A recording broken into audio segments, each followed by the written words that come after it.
Assalamualaikum warahmatullahi wabarakatuh. Nama saya Donald Oktiani dari Prodi Akuntansia. Di sini saya akan menjelaskan laporan hasil audit saya.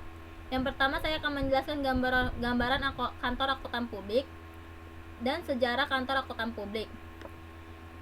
Saya akan menjelaskan kantor akuntan publik dulu.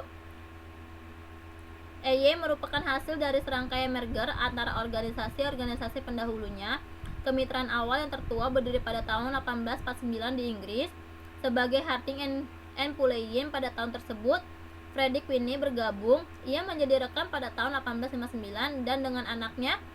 Dalam bisnis ini, firma ia berganti nama menjadi Whinney Smith and Whinney pada tahun 1894. Dan ia memiliki sejarah panjang. Pada tahun 1849, sewaktu pendirian Harding and Puleyin di Inggris, firma saat ini terbentuk melalui merger Ernest and Whinney dan Arthur Young and Co. pada tahun 1989.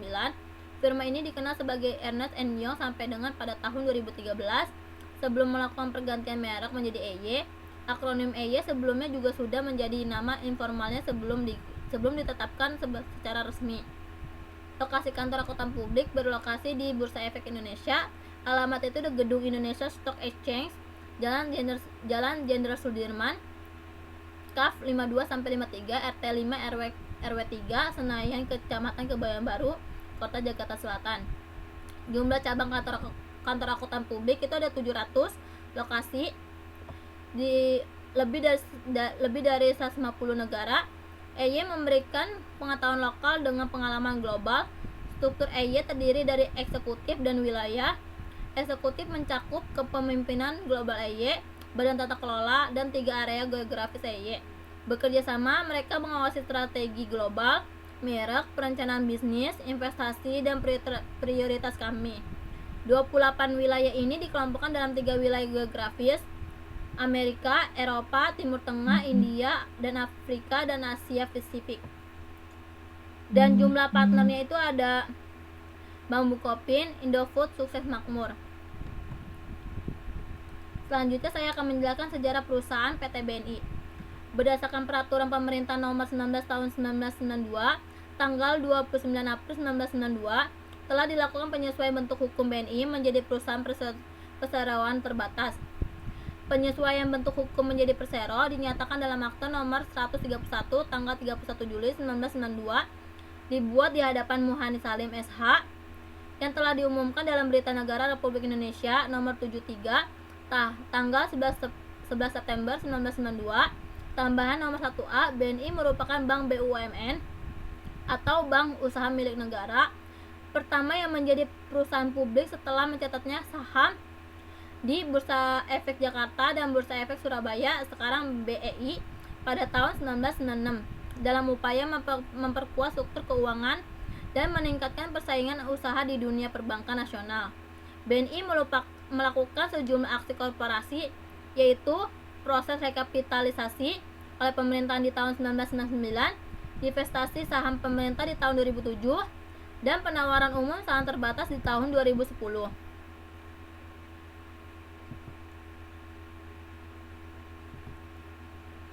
Di sini ada struktur organisasi perusahaannya. Selanjutnya ada kegiatan usaha perusahaan. Kegiatan usaha berdasarkan anggaran dasar terakhir yang sudah dijalankan berdasarkan anggaran dasar terakhir sebagaimana termaksud dalam pasal 3 Akte nomor 52 tanggal 22 Mei 2018. BNI didirikan dengan maksud dan tujuan untuk menjalankan kegiatan usaha perbankan. Kegiatan usaha utamanya itu ada simpan pinjam, kartu debit, kartu kredit, dan m-banking. Di sini ada pemegang saham perusahaannya. Pemegang saham perusahaannya itu ada 2, pemegang saham 5% atau lebih, pemegang saham di bawah 5%. Dan di sini saya akan menjelaskan dewan direksi perusahaan PT BNI itu ada 4. Yang pertama itu ada Ahmad Baikuni, yang kedua itu ada Heri Siddharta, yang ketiga itu ada Putra Mahaju Setiawan, yang keempat itu ada Anggoro Eko Cahyo. Selanjutnya saya akan menjelaskan definisi auditing. Menurut Arendt dan James tahun 2004, pengertian auditing adalah pengumpulan serta pengevaluasian bukti-bukti atas informasi untuk menentukan dan melaporkan tingkat kesesuaian informasi tersebut dengan kriteria-kriteria yang telah ditetapkan. Auditing harus dilaksanakan oleh seorang kompeten dan independen.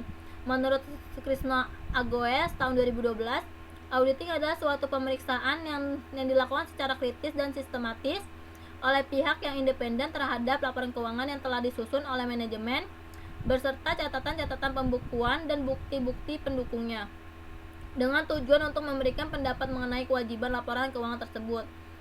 Selanjutnya itu ada prosedur audit. Prosedur audit merupakan instruksi detail untuk mengumpulkan bukti yang perlu diperoleh pada saat proses audit. Sebelum masuk ke prosedur utama audit, auditor dan klien melakukan perjanjian dan kesepakatan selama proses audit. Kontrak ini berbentuk surat yang ditandatangani oleh klien. Selanjutnya, auditor membuat perencanaan audit secara keseluruhan yang meliputi jadwal audit, jenis pengujian yang akan dilakukan, dan dokumen serta bukti yang akan diperlukan. Tahapan prosedur yang dilakukan oleh auditor terdiri dari inspeksi, yang kedua ada pengamatan, yang ketiga ada konfirmasi, yang keempat ada permintaan keterangan, yang kelima itu penelusuran, yang keenam itu ada perhitungan, yang ketujuh ada scanning, yang kedelapan itu ada pelaksanaan ulang, yang kesembilan pelaporan hasil audit, yang kesepuluh itu ada bukti audit, yang kesebelas itu ada opini audit. Selanjutnya saya akan menjelaskan penerimaan kas dan pengeluaran kas. Penerimaan kas itu jenis-jenis akun kas antara lain kas umum, akun gaji, akun bank cabang, kas kecil atau petty cash, dan setara kas. Audit penerimaan kas sangat dipengaruhi oleh siklus lainnya seperti penjualan, pembelian, dan kas juga merupakan aset yang paling mudah dan sering dicuri. Audit atas penerimaan kas difokuskan pada asesi keterjadian dan kelengkapan. Di samping itu juga menguji juga mengenai cut off atau pisah batas, lalu juga pengungkapan. Saldo kas PT Bank Negara Indonesia Tbk hanya terdiri kas di bank. Untuk kas di bank itu auditor melakukan audit dengan cara rekonsiliasi bank. Oleh sebab itu auditor meminta bukti kas di bank berupa rekening koran. Nanti auditornya akan melakukan cross check atas saldo kas di bank yang tertera di neraca dengan saldo rekening koran. Selain itu, auditor akan melakukan cash of name. Ada berapa langkah untuk melakukan cash of name itu? Ada yang pertama, melakukan persiapan cash of name dulu. Yang kedua itu ada melakukan perhitungan cash of name. Yang ketiga, membuat kertas kerja pemeriksaan kas. Selanjutnya saya akan menjelaskan pengeluaran kas. Dana kas kecil adalah uang kas yang disediakan untuk membayar pengeluaran yang jumlahnya relatif kecil dan tidak ekonomis bila dibayar dengan cek. Berdasarkan pengertian tersebut dapat disimpulkan bahwa kas kecil adalah uang yang disediakan untuk pengeluaran yang sifatnya kecil. Menurut Mulyadi, pengeluaran kas kecil yang dilakukan secara tunai dilaksanakan melalui dana kas kecil yang diselenggarakan dengan salah satu di antara dua metode yaitu sistem saldo berfluktuasi dan sistem dana tetap. Yang terakhir itu ada kesimpulan. Penerapan sistem pengendalian internal atas penerimaan kas pada PT BNI telah memenuhi unsur-unsur sistem pengendalian internal penerimaan kas dan berjalan dengan baik. Hal ini ditandai dengan adanya pemisahan tugas, tanggung jawab, dan batasan wewenang yang jelas pada setiap unit kerja yang terdapat pada perusahaan PT BNI yang dipimpin oleh seseorang kepala unit sebagai orang yang bertanggung jawab atas keseluruhan kegiatan unit baik operasional maupun personil. Dari hasil penelitian tentang sistem informasi pengeluaran kas kecil, PT BNI Indonesia peningkatan pengendalian internalnya pada sistem informasi pengeluaran kas kecil dengan merubah sistem manual menjadi komputerisasi dengan merancang sistem informasi berbasis web sehingga proses pencatatan transaksi lebih dapat dipertanggungjawabkan untuk mempermudah staf, Sherlock, dan manajer operasional dalam mengelola dan pengeluaran kas kecil, mempermudah dalam proses pencatatan pengeluaran kas kecil, serta mempermudah pembuatan seluruh laporan pengeluaran kas kecil yang dapat dibuat secara otomatis. Di sini ada laporan selanjutnya di sini ada laporan posisi keuangan. Ini laporan posisi keuangan tahun 2019 sampai tahun 2015 PT BNI. Selanjutnya itu ada laporan laba ruginya dari tahun 2019 sampai 2015. Sekian dari saya. Wassalamualaikum warahmatullahi wabarakatuh. Terima kasih.